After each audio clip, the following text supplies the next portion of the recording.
నమస్తే అండి. 47వ ప్రెసిడెంట్గా యునైటెడ్ స్టేట్స్ ఆఫ్ అమెరికాకి ట్రంప్ గారు అయితే నియమితులయ్యారు. సో ట్రంప్ గారికి క్రిమినల్ బ్యాక్గ్రౌండ్ ఉంది అని అన్నారు. అండ్ ఆయన చాలా అగ్రెసివ్ పర్సన్ అన్నారు. ఎన్ని అన్నా కానీ ఆయన అయితే గెలిచారు. గెలవడానికి ఏంటి కారణాలు, అండ్ ఇండియాతో యుఎస్కి సంబంధాలు ఎలా మెరుగుపరబోతున్నాయా, అండ్ ఎలాన్ మస్క్ ఎందుకంత హ్యాపీగా ఉన్నారు, ట్రంప్ కన్నా ఎక్కువ ఎలాన్ మస్కే ఆయన విక్టరీని సెలబ్రేట్ చేసుకుంటున్నారు. సో ఇవన్నీ మనం విశ్లేషించుకుందాం ఇవాళ. So let's get into the video.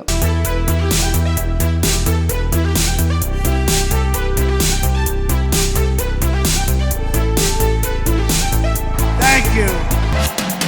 Okay, ఇప్పుడు 47 ప్రెసిడెంట్గా యునైటెడ్ స్టేట్స్ ఆఫ్ అమెరికాకి ట్రంప్ గారు అయితే నియమితులు అయ్యారు. సో ఆయన యూజువల్లీ మోస్ట్లీ ఆయన వేటి మీద కాన్సన్ట్రేట్ చేశాడో మనం అనలైజ్ చేసుకుందాం. ఫస్ట్ థింగ్ ఏంటి అని అంటే మేక్ అమెరికా గ్రేట్ అగైన్ అనేది ఆయనది ఫస్ట్ స్లోగన్. సో అంటే దాని అర్థం ఏంటి? ఇప్పుడు అమెరికా గ్రేట్ లేదనే కదా. బైడెన్ నేతృత్వంలో అమెరికా చాలా ఇన్ఫ్లేషన్కి గురైంది. సో అమెరికాని మళ్ళీ మనం ఒక సూపర్ పవర్గా చూడాలి అని అంటే నన్ను ఎంచుకోండి అనేది చాలా డీప్గా అమెరికన్స్లోకి తీసుకెళ్ళాడు.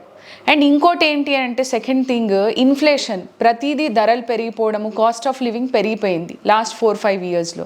అండ్ ఇట్లాంటి ధరలు పెరిగిపోయిన సిచ్యుయేషన్లో అపోజిట్ పార్టీ అయిన డెమోక్రటిక్ పార్టీ, ఇప్పుడు అపోజిషన్ అండ్ అప్పుడు రూలింగ్లో పార్టీ ఉన్న వాళ్ళు ఏం చేశారంటే జో బైడెన్ గారు యుక్రెయిన్ రష్యా వార్లో యుక్రెయిన్కి విపరీతమైన గ్రాంట్స్ ఇచ్చేశారు.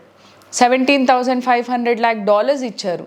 సో అది అమెరికన్స్కి కొంచెం చివుక్కుమనేటట్టు చేసింది. ఎందుకంటే ఆల్రెడీ ఇన్ఫ్లేషన్లో ఉన్నాము, ఆహారం కొరత ఇవన్నీ ఏర్పడ్డాయి. ఈ టైంలో వార్కి ఫండ్ చేయడం అనేది వాళ్ళకి అస్సలు మింగుడు పడని విషయంగా మనము అనుకోవచ్చు. థర్డ్ థింగ్ ఏంటి అని అంటే నేను వస్తే ఫారిన్ పాలసీ అంతా మార్చేస్తాను అని అన్నాడు. సో ట్రంప్కి అది ఒకటి బాగా కలిసి వచ్చిన విషయం ఏంటి అంటే ఫారిన్ పాలసీ. చైనీస్ మార్కెట్స్ మాత్రమే డల్ అయ్యాయి ట్రంప్ గెలుస్తున్నాడు అన్నప్పుడు, కానీ మిగతా అన్ని స్టాక్స్ రాకెట్ లాగా దూసుకుపోయాయి. ఓకే, విపరీతమైన లాభాల్లోకి వెళ్ళింది. సో దీన్ని బట్టి మనకు అర్థమవుతుంది ఏంటి అని అంటే వాణిజ్యపరంగా ఫారిన్ కంట్రీస్తో ఆయన బెటర్ రిలేషన్షిప్ మెయింటైన్ చేసుకునేటట్టు అనిపిస్తోంది. ఫోర్త్ థింగ్ ఏంటి అని అంటే ఆయన మోస్ట్లీ ప్రమోట్ చేసింది ఏలియన్ ఎనిమీ యాక్ట్ అని. 1738లో ఉన్న యాక్ట్ని మళ్ళీ నేను పునరుద్ధరిస్తాను, మళ్ళీ దాన్ని యాక్షన్లోకి తీసుకొస్తాను అన్నాడు. ఈ ఏలియన్ ఎనిమీస్ యాక్ట్ ఏంటి అని అంటే ఎవరైనా వలసదారులు, ఇల్లీగల్గా ఇమిగ్రెంట్స్ అయి ఉండొచ్చు, నార్మల్ ఇమిగ్రెంట్స్ అయి ఉండొచ్చు, ఎవరైనా అమెరికన్స్ని చంపితే వాళ్ళకి క్యాపిటల్ పనిష్మెంట్ ఉంటుంది, అంటే మరణశిక్ష. సో వాళ్ళకి మరణశిక్ష ఉంటుంది. సో ఏదైతే అది చెప్పారో అమెరికన్స్ని ఎవరైనా చంపినా వాళ్ళ పైన ఏదైనా దాడి చేసినా కానీ దానికి పనిష్మెంట్ అనేది మరణశిక్ష అనేది చెప్పారు. అది విపరీతంగా అమెరికన్స్ లోపలికి వెళ్ళిపోయింది. సో దానివల్ల ట్రంప్ గారికి రూరల్ అమెరికన్స్ ఎవరైతే ఉంటారో, పల్లెల్లో ఊర్లలో ఉండే అమెరికన్స్ ఉంటారో వాళ్ళ విపరీతమైన ఓట్లు పడ్డాయి. అండ్ వైట్స్ ఎవరైతే ఉంటారో వితౌట్ డిగ్రీ కాలేజ్కి వెళ్ళని వైట్ అమెరికన్స్ ఎవరైతే ఉంటారో వాళ్ళ దగ్గర నుంచి విపరీతమైన మద్దతు ట్రంప్ గారికి లభించింది.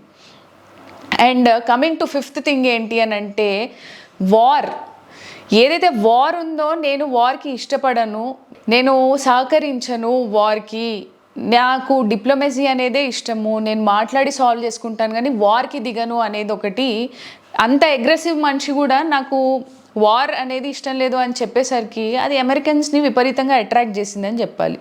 ఎందుకనంటే ఇప్పుడు ఇజ్రాయెల్కి దీనికి సంబంధించిన వార్ అయినా అయి ఉండొచ్చు, యుక్రెయిన్ వార్ అయినా అయి ఉండొచ్చు, నేను వీటిని మాట్లాడి సాల్వ్ చేసుకుంటా కానీ వార్ ఫ్రంటేజ్లో మన సోల్జర్స్ని మన ఫండ్స్ని పోగొట్టుకోవాలనుకోను అని చెప్పకనే చెప్పారు. అదొకటి కలిసి వచ్చే విషయం. మోస్ట్ ఆఫ్ ది టైమ్స్ ఏం చేశాడు అని అంటే అక్కడ ఉన్న రిలీజియస్ గ్రూప్ ఏది అని అంటే మోస్ట్లీ క్రిస్టియన్స్ ఉన్నారు.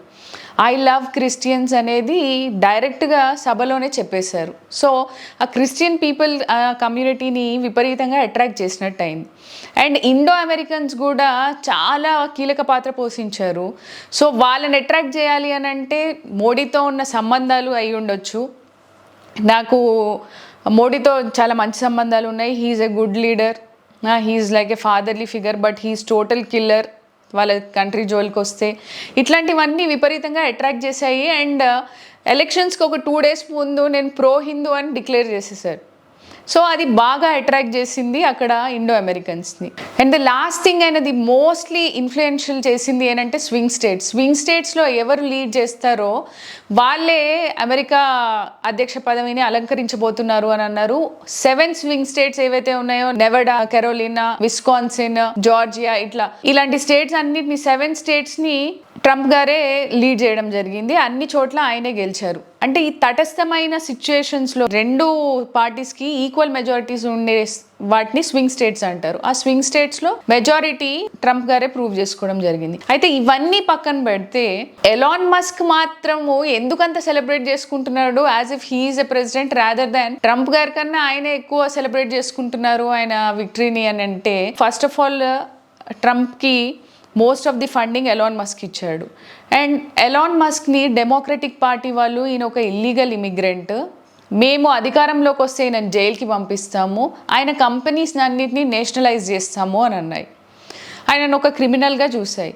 సో ఆబ్వియస్గా ఎలాన్ మస్క్కి ట్రంప్కి సపోర్ట్ చేయడం తప్ప వేరే దారి లేదు. And Elon Musk is in to business, ఆయనది మొత్తము వ్యాపారం విస్తరించబడి ఉంది అమెరికాలో. And Trump is also a business man. So ఆబ్వియస్గా ట్రంప్ గెలిస్తే ఎలాన్ మస్క్కి చాలా బెనిఫిట్ అవుతుంది. ఎందుకంటే రిగార్డింగ్ శాంక్షన్స్ అయి ఉండొచ్చు, బిజినెస్ అయి ఉండొచ్చు, న్యూ బిజినెస్ ఎస్టాబ్లిష్మెంట్స్ అయి ఉండొచ్చు. ఇవన్నీ ఆయన కలిసి వచ్చే అంశాలు కాబట్టి హీఈస్ క్వైట్ హ్యాపీ, చాలా ఆనందంగా ఉన్నారు. Although most of the times ట్రంప్ని ఒక అగ్రెసివ్ పర్సన్ అన్నా, క్రిమినల్ అన్నా కానీ ఆయన చాలా యంగ్ ఏజ్ నుంచి బిజినెస్ అనేది ఎస్టాబ్లిష్ చేసి చాలా ఉన్నతమైన స్థానాలకి ఎదిగాడు. చాలా ఇంట్రెస్టింగ్ విషయం ఏంటి అని అంటే, ట్రంప్ వాళ్ళ బ్రదర్ ఒక ఆయన ఆల్కహాలిక్ అడిక్ట్ అయ్యి మందుకి బానిస అయ్యి చనిపోవడం జరిగింది 1980s. అప్పటి నుంచి ఈయన మద్యానికి మరియు ధూమపానానికి దూరం అయ్యారు. ఇదొకటి చాలా ఇంట్రెస్టింగ్ థింగ్. సో ఈ ఎనాలిసిస్ అంతా పక్కన పెడితే ట్రంప్ గెలవడం వల్ల ఇండియాకి ఏం లాభము అనేది మనం అనలైజ్ చేసుకుంటే, ఫస్ట్ ఆఫ్ ఆల్ మన ఇండో అమెరికన్స్ ఎవరైతే ఉన్నారో ఆయనకి ట్రంప్కి మద్దతు నిలిచారు. సో ఆయన ప్రో హిందూ అన్నారు. సో హిందూస్ అక్కడ సేఫ్గా ఉండగలరు. ఏదైతే ట్రంప్కి మోడీకి ఉన్న అనుబంధం వల్ల అయి ఉండొచ్చు, మన ఫారిన్ పాలసీ అనేది ఎక్స్టర్నల్ అఫైర్స్ ఏదైతే ఉంటాయో యుఎస్తో, సో అవన్నీ మెరుగుపడే అవకాశాలు ఉన్నాయి. సో ఎవరైతే మన ఇమిగ్రెంట్స్ ఉన్నారో ఇక్కడ నుంచి ఇండియా నుంచి అమెరికా వెళ్ళే వాళ్ళకి బెటర్ ఛాన్సెస్ వస్తాయి అనుకోవచ్చు. అండ్ ఇన్ఫ్లేషన్ అనేది తగ్గిస్తాను అని అంటున్నారు. సో దట్ భారతీయులు ఎవరైతే జాబ్ లాస్లో వాటిల్లో ఉన్నారో వాళ్ళకి ట్రంప్ గెలవడం ఒక శుభవార్తే అనుకోవచ్చు.